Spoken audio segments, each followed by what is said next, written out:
Aujourd'hui, on va parler d'un sujet qui passionne les foules, surtout en ce moment, et en même temps qui divise. Est-ce qu'on peut réellement mesurer la productivité d'un développeur?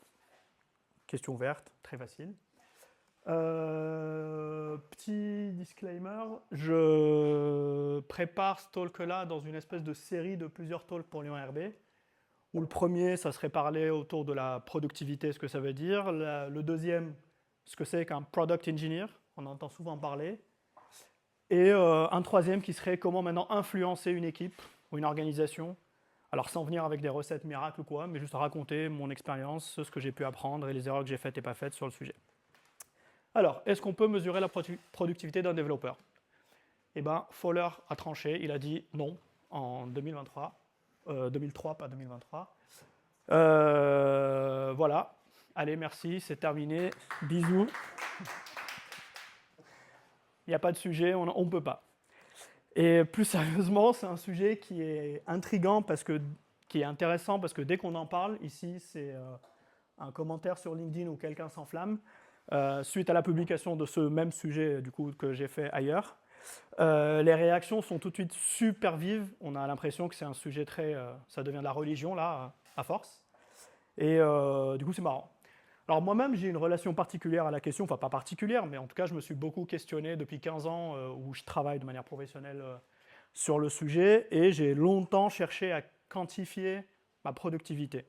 Alors tout simplement, comme beaucoup ici, je pense, au tout début de ma carrière, bon, grosso modo, ma productivité, c'était combien j'ai appris de merde à la fin de ma journée, et plus j'en apprenais, plus j'étais content, plus j'étais productif, ça m'allait bien.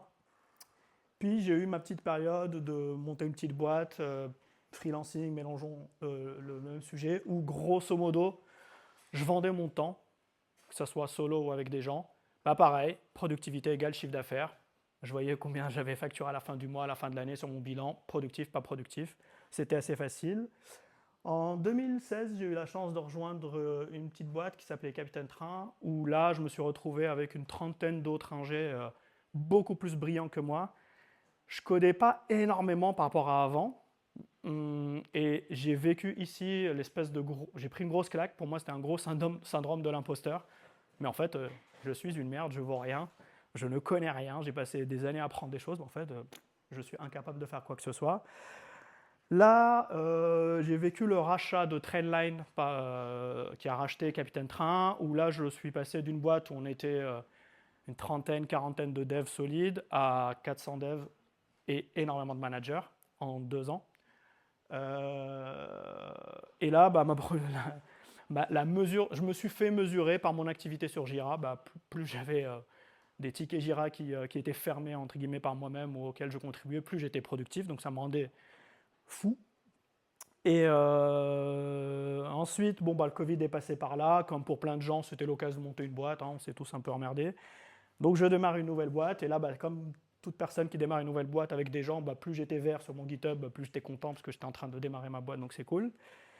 Et depuis, je me pose énormément de questions parce que mon job il a changé. Je deviens pas responsable, mais je fais beaucoup plus attention à ce que veut dire que la productivité de mon équipe ou de mes équipes.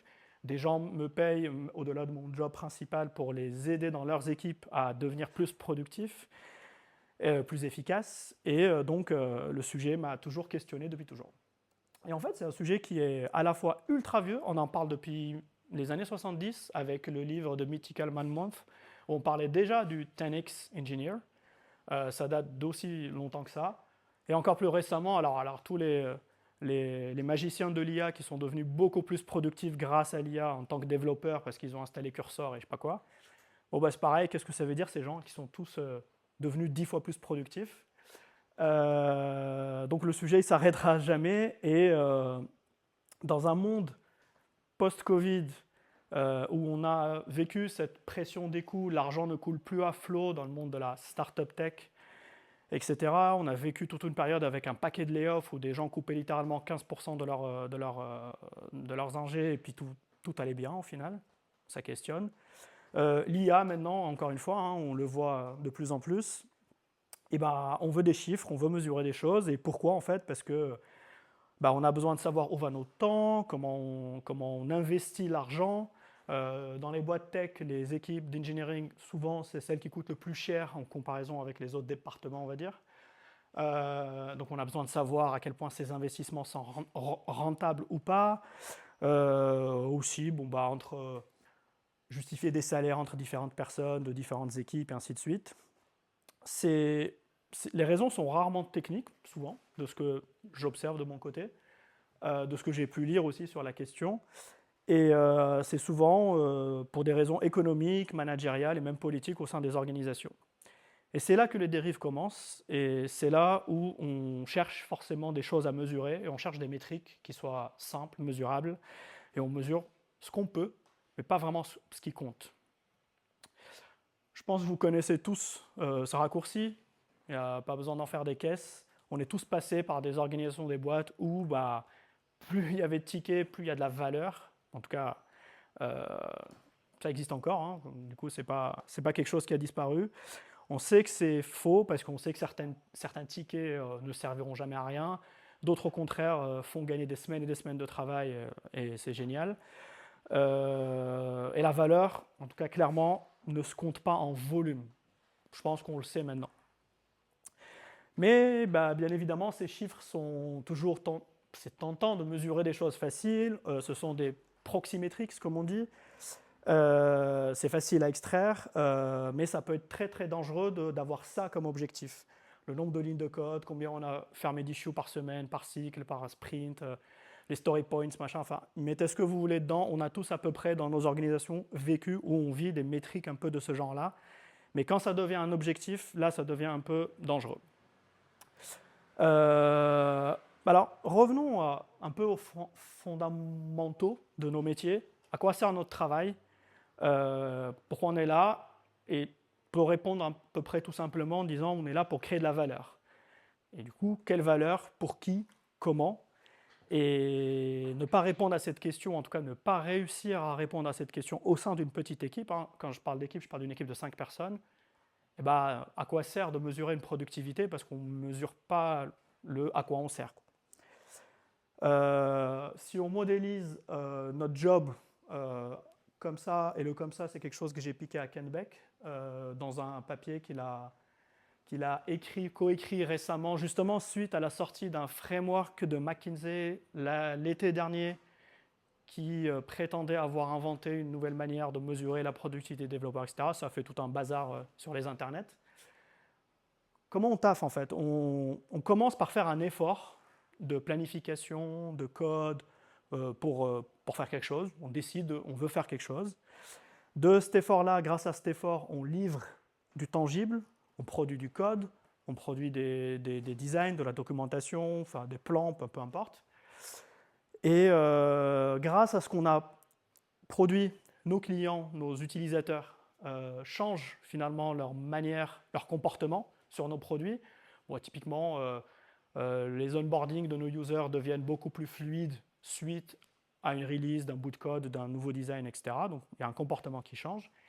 Et suite à ce changement de comportement, on commence à voir de la valeur. Alors soit c'est juste du feedback, soit c'est carrément des revenus immédiats, on gagne plus d'argent, etc., etc., etc. Enfin bref, il y a plein de manières de voir quelle valeur on en tire en tant qu'organisation, qu'entreprise, quoi. Si je résume, un effort qui nous permet d'avoir des outputs qui contribuent à des outcomes qui ont un impact. Je garde exprès les termes en anglais parce que j'arrive pas du tout à traduire outcome en français en gardant l'espèce de finesse du mot.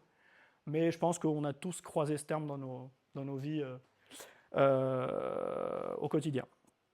Et en fait, la vraie productivité, évidemment, c'est pas livrer plus, mais c'est livrer ce qui compte. Je pense que ça nous paraît évident.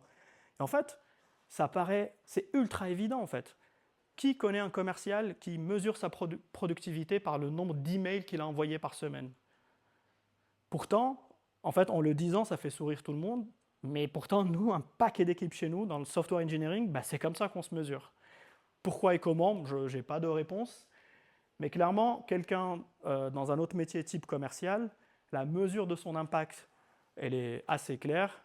Combien d'argent on a gagné grâce à combien de deals qui ont été signés, clos et ainsi de suite, quoi. Maintenant, est-ce qu'il a envoyé un email aux 400 emails? Je pense que tout le monde s'en fiche. Personne ne le rémunère sur ça.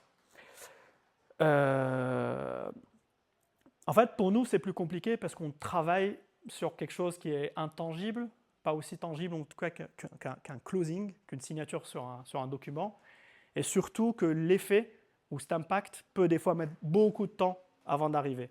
On fait quelque chose aujourd'hui, on mesurera peut-être que dans 3 mois, peut-être même beaucoup plus. Donc, c'est aussi pour ça que ça devient plus compliqué pour nous.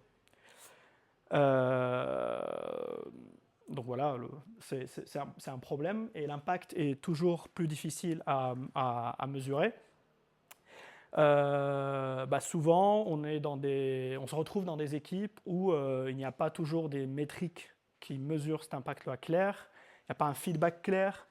On a vécu ces moments où juste on ship et on espère que ça va marcher, que ça va servir à quelqu'un, etc. Alors forcément, plein de frameworks ont émergé pour nous aider à piloter ou mieux piloter. Certains sont utiles, d'autres beaucoup moins utiles. Si je cite les plus courants, on va dire ces temps-ci, Dora, qui est issu de travaux de recherche depuis pas des dizaines, mais peut-être une douzaine d'années. Entre-temps, ça a été embarqué au sein de Google et ils proposent littéralement un set de métriques, 4, pour mesurer 4 choses précises, mais c'est quelque chose qui s'attarde vraiment à mesurer la delivery d'une équipe. Est-ce que l'équipe deliver correctement ou pas? Space, c'est à peu près les mêmes gens quand vous lisez dans la littérature qui sont derrière Dora, qui parlent aussi de Space. Là, ça propose quelque chose de différent. C'est une manière de mesurer, mais qui s'intéresse beaucoup plus au développeur, à l'individu, à son bien-être, et ainsi de suite, au-delà des métriques de delivery. Je ne les fais pas tous. Devex, il y a GSM aussi de nom, et donc McKinsey aussi, je le cite quand même, parce que ça a fait beaucoup de bruit récemment.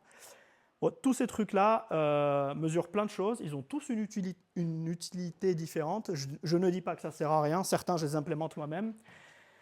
Mais ils ne mesurent pas directement l'impact réel sur les utilisateurs finaux. Et en fait, ce que la plupart de ces frameworks finalement nous apprennent, c'est que ce n'est pas l'individu qui compte. Quand on regarde justement comment ils sont faits, c'est en général l'équipe en entier. Et un seul dev, chez nous, ne crée pas de la valeur à lui seul, il la crée au sein d'une équipe. Et en fait, ça, c'est quelque chose dans le monde du sport. Dans ma dernière boîte, on est dans le monde du sport et j'ai zéro culture sportive, mais à force, là, depuis maintenant 5 ans, forcément, je m'intéresse un peu. Je ne suis toujours pas fan de foot, mais il y a certaines valeurs du sport qui finissent par m'imprégner.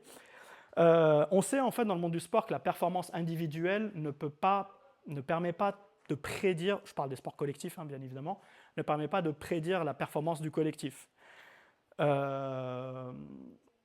Et en fait, on peut le voir aussi, si on graphe un peu les choses comme ça, mesurer un individu par son effort, ses outputs, c'est très facile. Par contre, venir mesurer l'impact de l'individu, c'est beaucoup plus compliqué. Et mesurer juste ses efforts et ses outputs ne va rien nous dire sur sa contribution globale à l'espèce d'impact qui est l'impact du groupe, qui est beaucoup plus dur à mesurer. Donc ça, c'est ce que je disais juste avant. Pourtant, on dit ça. Je pense que c'est assez facile d'être convaincu de ce sujet. Et pourtant, on continue de faire tous, en tout cas de vivre dans nos boîtes, des entretiens individuels tous les ans, plus ou moins biaisés par une espèce de modèle managérial où on se base sur des métriques faciles, chaque individu, comment il se comporte, on va dire, qu'est-ce qu'il a fait, et on oublie la contribution dans tout le collectif. Pour sortir, je pense, de cette logique biaisée, le point n'est pas juste de changer ce qu'on mesure. On pourra toujours tenter plein de choses. Et la semaine dernière, je crois, il y avait encore un papier sur Hacker News d'une méta-analyse de 11 000 et quelques développeurs, de leur impact, de mesure de leur productivité. C'est très intéressant à lire. Toutes les semaines, il y a quelqu'un qui fait ce genre de truc, qui essaie de proposer des mesures différentes, etc. Et on va en fait continuer à prendre du recul dans notre industrie sur ce qu'on doit mesurer et comment faire du soft, globalement, de manière productive.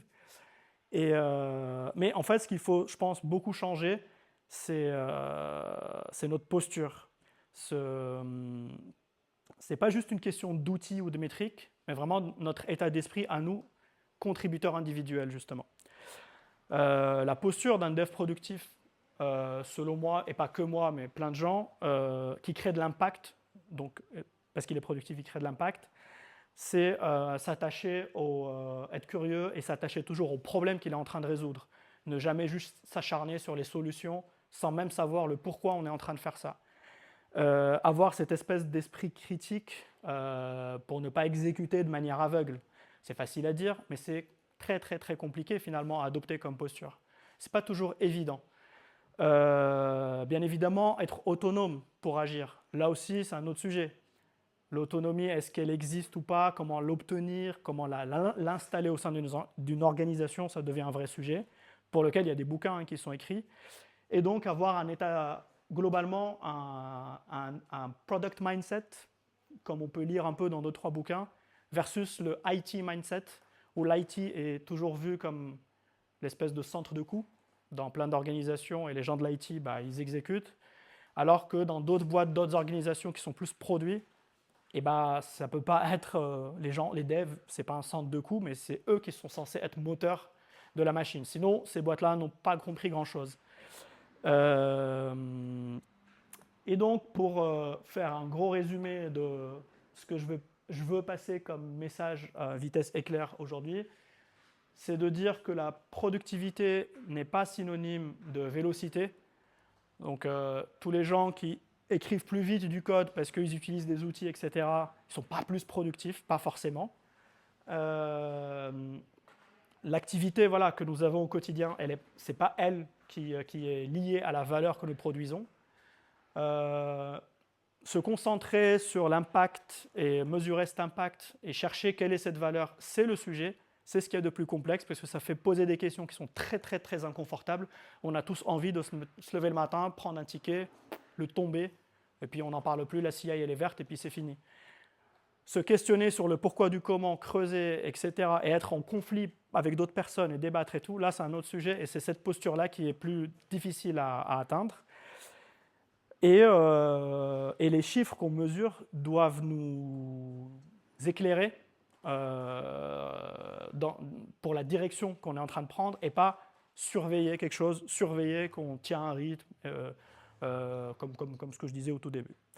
Voilà, suite au prochain épisode, en beau teasing, où j'ai envie de plus, alors rien n'est prêt, je m'exerce aussi sur le sujet, j'ai envie de plus résumer en quelque sorte ce que c'est qu'un product engineer, avec des exemples concrets ce coup-ci et des choses concrètes dans les différentes organisations, pour faire une espèce de parallèle entre le product engineer et le pas product engineer. C'est vrai que c'est aussi un terme qu'on voit de plus en plus, même dans les offres d'emploi. Il y a des gens qui recrutent des product engineers, etc. Typiquement, les plus vieux qui en ont parlé de ce que... Enfin, les plus vieux, pas les plus vieux, mais parmi les plus vieux, par exemple, les gens de Shopify, etc., ils parlent beaucoup de ça. J'aimerais un peu plus élargir un peu c'est quoi ce sujet. Et voilà, merci. Et place... ah non, il y a encore un autre talk derrière. Et si... ouais.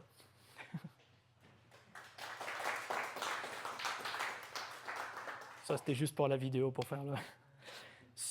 Peut-être vous avez des questions. J'ai mis 12 000 sources derrière. Si vous avez des questions, je prends... Est-ce que tu as fait ça par pure curiosité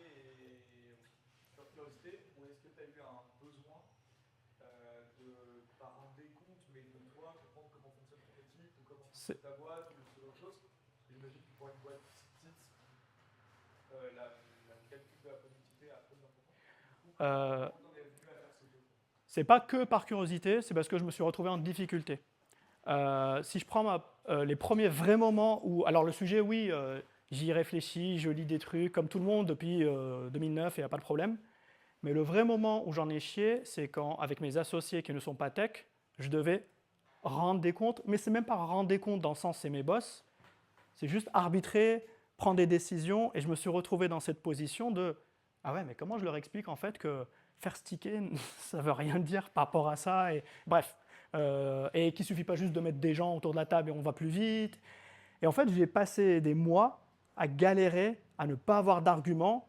Et là, je me suis dit, merde, ça fait 12 ans que je taffe, je suis incapable d'expliquer en fait le truc que je comprends, moi, parce que bah, je code, je sais ce que ça veut dire, j'ai vu plein de produits différents, plein de trucs qui ont marché, des trucs qui n'ont pas marché. Mais quand il fallait que j'explique à ces gens-là, sans même avoir un rapport de force ou d'autorité, j'étais incapable d'expliquer. Donc là, je me suis dit, mais c'est pas possible, il y a bien des gens qui ont réfléchi à la question. Je commence à lire 12 000 trucs. Et effectivement, quand on lit, bah, il y a un peu de tout. On lit toutes les frameworks que je vous ai cités qui se concentrent sur des choses très, pour le coup, faciles à mesurer. Encore une fois, la delivery, quoi. Et quand on s'intéresse au monde produit, il y a d'autres gens. Par exemple, je peux citer Marty Kagan qui a écrit plein de bouquins sur le sujet. Pas que lui, hein, mais c'est une philosophie.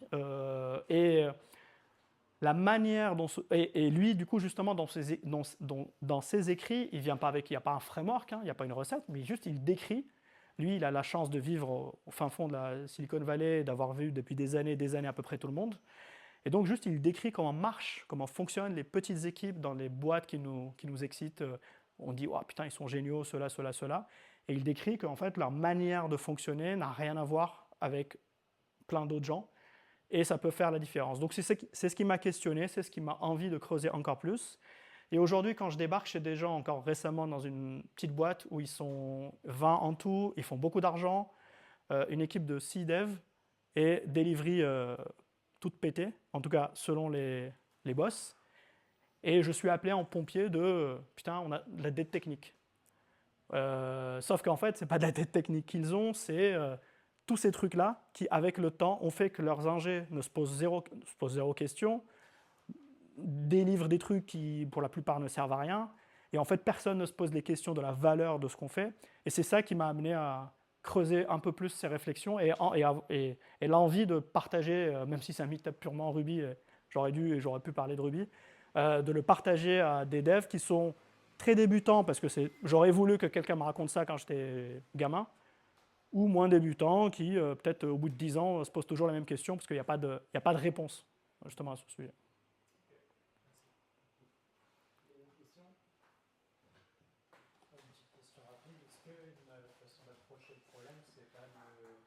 D'essayer de trouver des métriques business qui peuvent être scopées à tes équipes. Souvent, on parle dans les startups, on parle de la North Star métrique, un peu souvent la GMV, tout ça. Et après, selon le scope, et ça dépend de l'organisation de la boîte, il y a des squads qui ont des responsabilités avec un périmètre très clair. Et du coup, là, on peut avoir une valeur à suivre qui permet de donner un peu une insight collectif, mais du coup, toujours pas individuel. Est-ce qu'on va dans la même direction? Yes. Clairement, c'est ce qui aide le mieux. Même si tu peux parler d'OKR, de machin, de ce genre de choses qui vont se concentrer sur les outcomes et pas juste ce qu'on fait, quoi. Il y a plein de choses là-dessus. Il y a vraiment plein de choses. Pareil, il n'y a pas un truc qui marche, sinon tout le monde le ferait. Parce que ça vient, comme d'hab chez nous, c'est que des trade-offs, quoi. Ça vient avec son lot de difficultés, tout ça. Parce que oui, il y a une North Star, oui, il y a des OKR, des outcomes que tu mesures, mais avant de réussir à les descendre à l'échelle d'une petite équipe, une squad, si tu veux, de 4-5 personnes, c'est un extra effort. Et là, plein de gens se perdent. Et plein de gens ne font plus. Et finalement, ça devient des pseudos. Bah, tous les gens qui ont essayé de faire des OKR en chient au départ avant de réellement capter le truc. C'est pas si évident, en fait. C'est pas si évident.